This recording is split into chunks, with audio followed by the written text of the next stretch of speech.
The Architecture of Kinetic Enforcement, Sequencing the Neutralization of Iran, by Ward Ethan Mercer, August 4th, 2026. Introduction: The Operational Shift Beyond Attrition. The debate surrounding Western military strategy toward Iran has reached a critical turning point.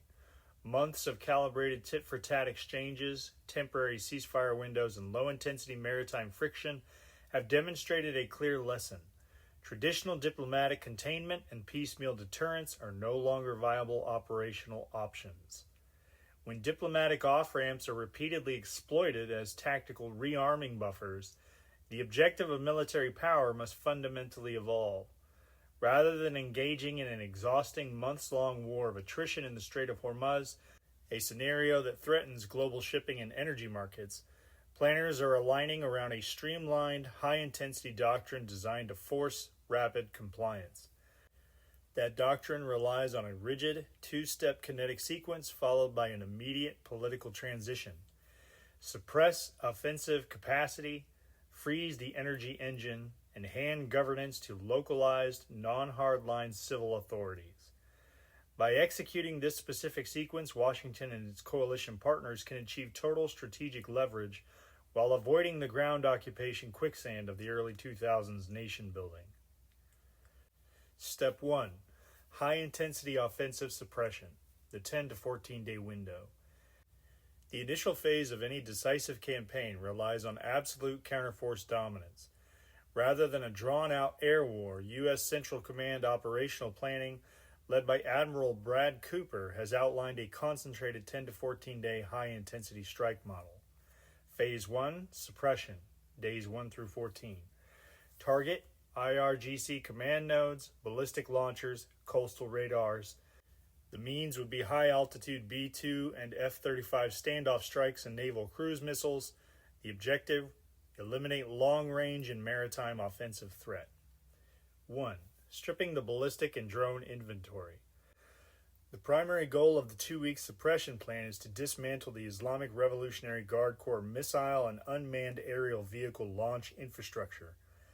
By flooding high-priority target sets with standoff precision munitions, stealth bombers, and naval cruise missiles, CENTCOM aims to neutralize fixed silos, mobile transport erector launchers, assembly facilities, and coastal defense radars along the Gulf.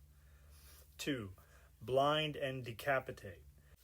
Simultaneous strikes on IRGC command and control nodes in southern provinces, including coastal choke points like Keshem Island, Bushehr, and Avaz, sever the link between Supreme Command and local operational units.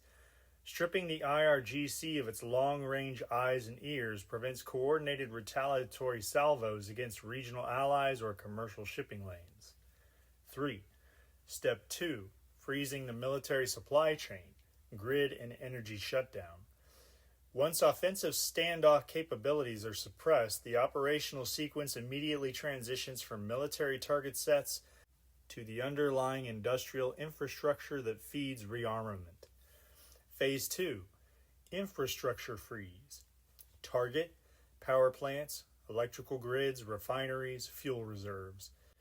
The means: precision joint U.S.-Israeli standoff bombing packages. Objective: paralyze military logistics and industrial sustainment. 1. Paralyzing the industrial base. A military machine cannot manufacture interceptors, refine missile propellant, or coordinate heavy logistics without electricity and fuel. A coordinated campaign targeting key energy nodes, such as regional oil refineries, fuel distribution hubs, and major thermal power plants supplying central command networks in Tehran, effectively halts the state's military supply chain in its tracks. 2. Blocking the rearmament loop. Historically, state militaries absorb initial airstrikes and immediately begin underground repairs, dark market imports, and rapid fabrication. Cutting the high-voltage electrical grid and domestic fuel permanently disrupts this rearmament loop.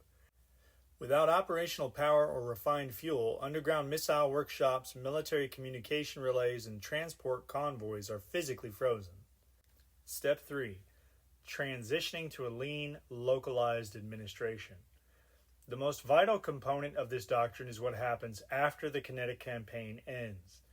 The primary strategic failure of the 21st century military intervention was the belief that victory required full-scale military operation, nation-building, and prolonged counterinsurgency. This scenario explicitly rejects that trap.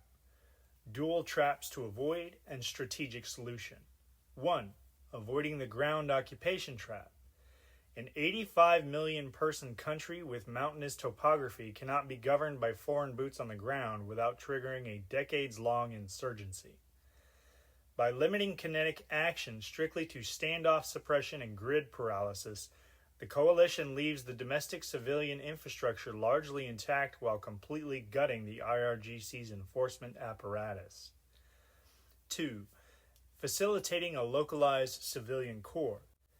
Stripped of its military-industrial wing and facing complete domestic paralysis, the hardline military regime loses its ability to enforce internal control or fund domestic security payouts. This creates an immediate vacuum that can be filled by existing, non-hardline civilian civil servants, municipal managers, and localized administrative bodies. Washington's goal shifts from trying to construct a Western-style democracy from scratch to empowering a lean, pliable interim administration. This localized body, desperate to restore electricity, lift maritime blockades, and reintegrate into global trade, has every operational incentive to sign a binding compliance agreement, reopen the Strait of Hormuz, and enforce a permanent halt to foreign proxy funding. Strategic conclusion. Sequencing an offensive campaign in this manner solves Washington's core dilemma: how to permanently eliminate a regional threat without getting bogged down in an endless war. By compressing the Kinetic campaign into Admiral Cooper's high-intensity 10 to 14-day window, immediately locking down military sustainment via energy grid paralysis, and instantly transitioning to localized civilian management, the coalition removes Iran's capacity for strategic extortion. It is a model built not on conquering territory, but on stripping military capacity and establishing unconditional compliance through unyielding structural leverage. The Mercer Ledger is an independent, listener-supported platform. If you enjoy this work and would like to help support future reporting and analysis, you can visit ko-fi.com/WEMercer. That's ko-fi.com/WEMERCER. Thank you for listening.